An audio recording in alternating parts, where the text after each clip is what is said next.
Chaque mois, le rallye interculte de Mulhouse réunit des scolaires pour leur faire découvrir les lieux de culte de la métropole mulhousienne. Cette proposition est le fruit d'un partenariat entre la région Grand Est, la ville de Mulhouse et le groupe interreligieux réunissant juifs, musulmans, catholiques et protestants. Aujourd'hui, parmi ces scolaires, s'est glissé un invité particulier, Monseigneur Delannoy, en visite pastorale à Mulhouse, qui ne peut que louer cette initiative. Ce qui est compliqué ailleurs devient finalement assez simple ici, parce que le rapport du civil au religieux est autre. Il est défini justement par ce que nous appelons le concordat.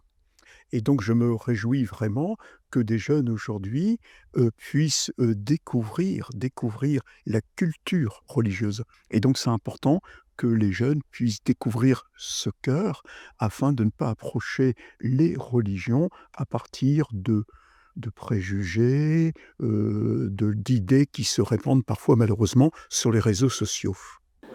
C'est une classe de terminale ST2S du lycée Jean-Jacques Henner d'Altkirch qui participe aujourd'hui à ce rallye en commençant par la visite de la synagogue sous la conduite du rabbin Noé Levintov. Alors, cette étoile, c'est les boucliers, c'est devenu un symbole du judaïsme vers le 15e siècle. Pour beaucoup de ces jeunes, la visite est une sorte de voyage en terre inconnue. C'était la première fois que j'étais allée dans une synagogue, du coup c'est la première fois que je suis là. Et c'est des choses que j'avais jamais vues auparavant, donc c'est super intéressant de voir des trucs comme ça. Donc c'est de la nouveauté, je sais pas, c'est nouveau quoi. C'est vrai que ça rejoint ma religion et c'est vrai que voilà, c'est intéressant. Vous-même, vous êtes pratiquante de votre religion ? Je suis pas pratiquante, mais je suis musulmane de famille, mais c'est vrai que du coup c'est peut-être pour ça que ça m'intéresse encore plus les autres religions, pour savoir un peu tout. Dans une actualité où la violence naît souvent de l'ignorance et de la peur, le rabbin Levintov est persuadé de l'importance d'une telle visite. Alors, je peux dire une phrase qui était dite par mon prédécesseur, parce qu'une fois, il était malheureusement agressé dans la rue. Et une fois, il a dit que je suis sûr qu'après toutes les visites, il n'y a aucun parmi les élèves qui étaient là, il va m'agresser. C'est-à-dire, au moins, ça ramène les connaissances, les proximités, et ça enlève les peurs, parce qu'on a peur des choses qu'on ne connaît pas. Pour cette classe de terminale, cette journée s'inscrit dans un projet pédagogique porté par le corps professoral. Ça fait partie du mois de l'autre, donc c'est dans un but d'ouverture d'esprit. Voilà, on voit beaucoup de discours sur les réseaux sociaux sur lesquels les jeunes sont beaucoup au quotidien, et dans les médias aussi, qui ne sont pas forcément toujours le reflet de la réalité. Donc de rencontrer directement les responsables de culte, ça permet vraiment un échange et une ouverture d'esprit à ce niveau-là. En route maintenant pour le temple Saint-Jean, à quelques pas de la synagogue, où le pasteur Francis Muller attend les lycéens. Où que vous alliez dans les lieux protestants, normalement, vous trouverez une table ou ce qui ressemble à un autel avec une Bible dessus. La Bible, c'est le centre de la foi protestante. Découvrir une autre tradition religieuse, c'est aussi découvrir une autre esthétique religieuse qui ne laisse pas indifférent. Ce qui marque, c'est tout de suite la sobriété du lieu.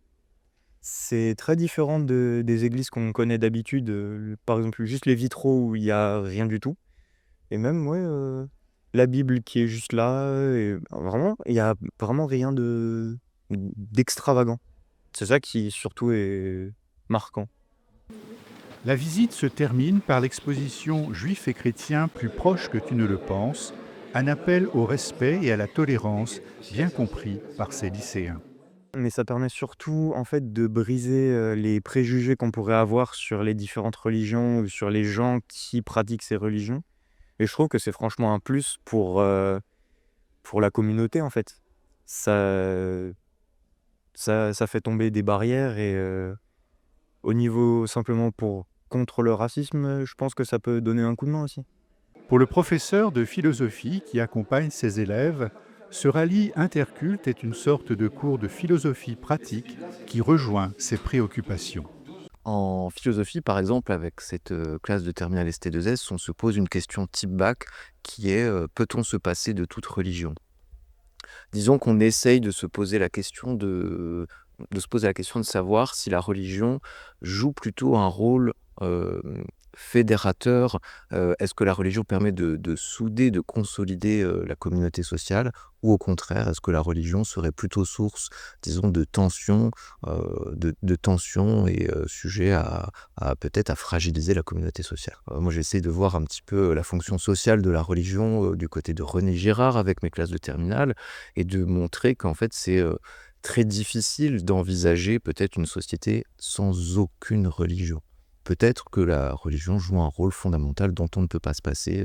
Voilà. Ce que j'essaye modestement de voir avec mes termes. Le rallye interculte, ou comment une initiative toute simple rejoint les questions les plus essentielles.